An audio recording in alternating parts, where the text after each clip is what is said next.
Hey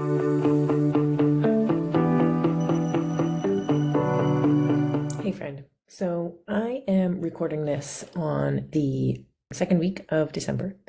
I'm going to run it on starting on December 26th. And I'm giving you that context because I want you to hear that this is something that's kind of a summation of what's happened and what I've seen in 2023.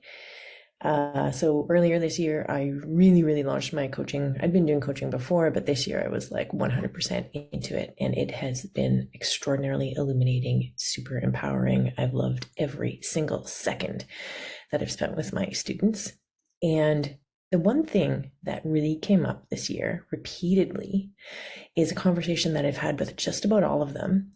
And it is about valuing ourselves as business people. And I've talked about this in other podcasts, but today I want to drill home a perspective or a mindset shift that I really hope will help you as you move into 2024. So what I was hearing from my students regularly is, I'll pay for that when this happens. Meaning they are waiting to be hired for something before they can justify paying for the thing they need in order to get hired. So it's this weird little loop that us creatives get stuck in, because if we were opening a store, let's say you're opening a bookstore, you're not going to open a bookstore without books on the shelves. You know what I mean? You're not going to have one book and then hope people come in and like envision that there are other books on the shelf, have you them pay for books that aren't there because you haven't invested in the inventory to keep the books on the shelves. So if we had a brick and mortar store, we would be putting in a bunch of money for inventory, right? We would be not only buying the books that we need on the shelves, we would be buying a point of sale system, we would be buying a website, we would be setting up all of our utilities, we would have, I don't know, maybe there's like liability insurance, there's business insurance. In order to start a brick and mortar store, you have to have all these things set up, right? And I think perhaps because there's a physical thing, us as creative entrepreneurs, we don't really see ourselves in that same setup, but it is. Your website is your brick and mortar store. And your contract, you're paying for utilities, all of your business expenses that go into running a successful, sustainable business, you have to be paying for them before people come through your door, before they show up on your website. But most of us look at it as from the opposite direction. We'll pay for that new website when we've got enough money for our business to justify that website. So here's my challenge for you.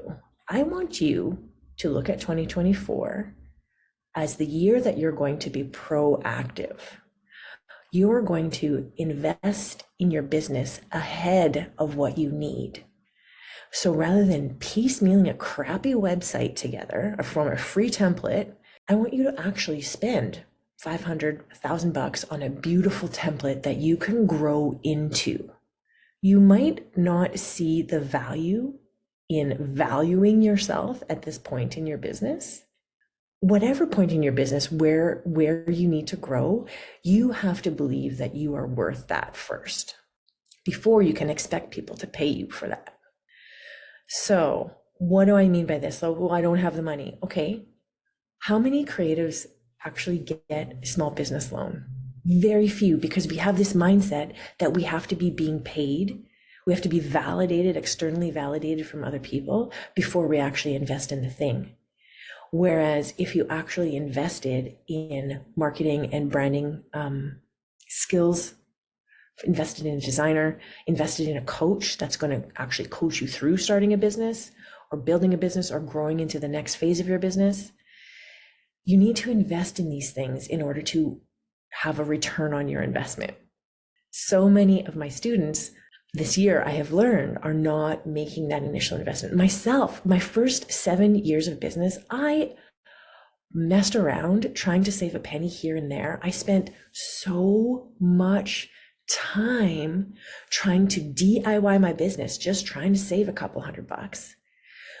And DIY is so early 2000s, my friends. Like, there are so many resources out there that you do not need to do this by yourself. You do not need to figure out how to migrate your crappy website to a nice website. Pay somebody to do that for you, because time is limited, my friends. And if you are limiting yourself to learning how to figure out your Google Analytics, and side note, if you don't know what Google Analytics are, that is a problem. So what am I trying to say? My encouragement here, there's no journal exercise today, folks. This is just me like giving you the nudge that you need going into 2024. If you want to up-level your business, if you want to start your business, you have to look at your business from where you want to be 2 or 3 years from now. That person is going to be further evolved and more successful than where you are right now, right? Hopefully. That's what we want. In 2 or 3 years, we want to be bringing in a certain amount of money. We want to be working with a certain type of client. Why are your business choices based on whether or not you have a session next week or where you were 6 months ago? It's because we're limiting our self-worth. We're limiting what we think we're capable of. And if we continue to think like that, we will continually be half a step or a full step behind where we really need to be. And if you're anything like me, 7, 8, 9 years into your business, you'll be like, ugh, why didn't I do this before? Well, it's because you didn't have the Tilt and Shift Photography Business Podcast telling you that you are worth it and you can invest in big purchases now. You don't have to wait to be making money in order to spend money.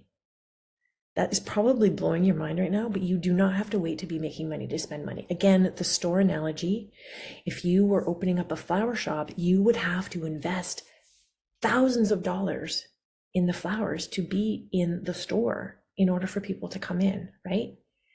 You need to invest thousands of dollars into your photography business before you can confidently hire people or be hired and provide a beautiful service for them. I hope this is giving you a different way to look at it. Maybe you're working full-time, maybe you're working part-time, maybe you're doing sort of well in your photography business now, and you have the opportunity to squirrel some cash away. You can take out a small business loan. Maybe you can talk to family, get some collateral so that you can invest it into your business so that you're not piecemealing things together later on. Buy the best thing that you can with money that you're going to have down the road, not the money that you don't have right now. So if you're using that free template, it's because you don't have money right now. Get some cash, invest a few $1,000s in your business so that you will be years ahead of where you are now and you will grow into that space. I hope that makes sense. The message I'm trying to give you here is that you need to set yourself up for where you can grow into, not be holding yourself back based on where you're at right now. Make business choices based on where you want to be in 2 or 3 years. What would that successful person be doing? They would be spending $800 or $1,000 on a really nice website template.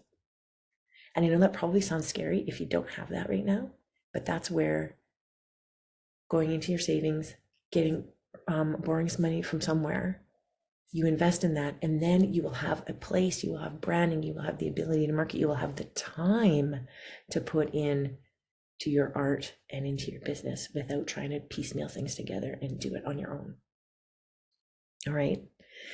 So I'm going to close this episode by sharing with you, reminding you that my 16-week group mentorship program, Storyteller School, is now open from the 26th of December to the 31st. I'm running a little early bird sale. You'll save $500. And I'm doing this because this year has been so illuminating, and I want to just give back to whoever is really wanting to pull the trigger. They're ready to make a difference in their business and how they show up in their art. So Storyteller School is 16-week group mentorship program. We go through not only the technical and compositional value of becoming a better storyteller, We specifically talk about documentary photography for wedding and family photographers. But we do this in the context of building a business that is based on you as a human being, the value you bring to the world through your work, and really finding a solid foundation in your very own perspective, becoming confident in what you bring to the world and blending that into how you market and build your brand. It's a very holistic program.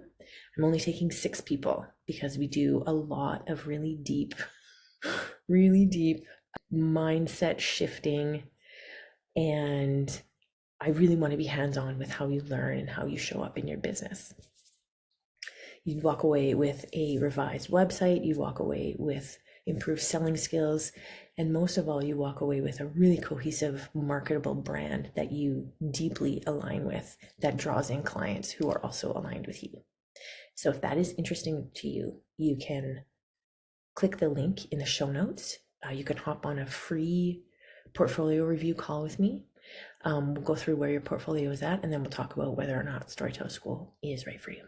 So I hope this has been helpful. I hope if you're listening to this at the end of the year that you are looking forward to some time spent with people that you love. And I really, really, really deeply appreciate you being here and for your response to the podcast. I friggin' love doing this. It's so fun and life affirming to talk to people, to hear from you, to know that this is making a difference in people's lives. And I just really deeply appreciate you. So thank you for being here. Happy 2023. Let's start 2024 with building the life that you really want to live. Take care. I love you. I will see you next year.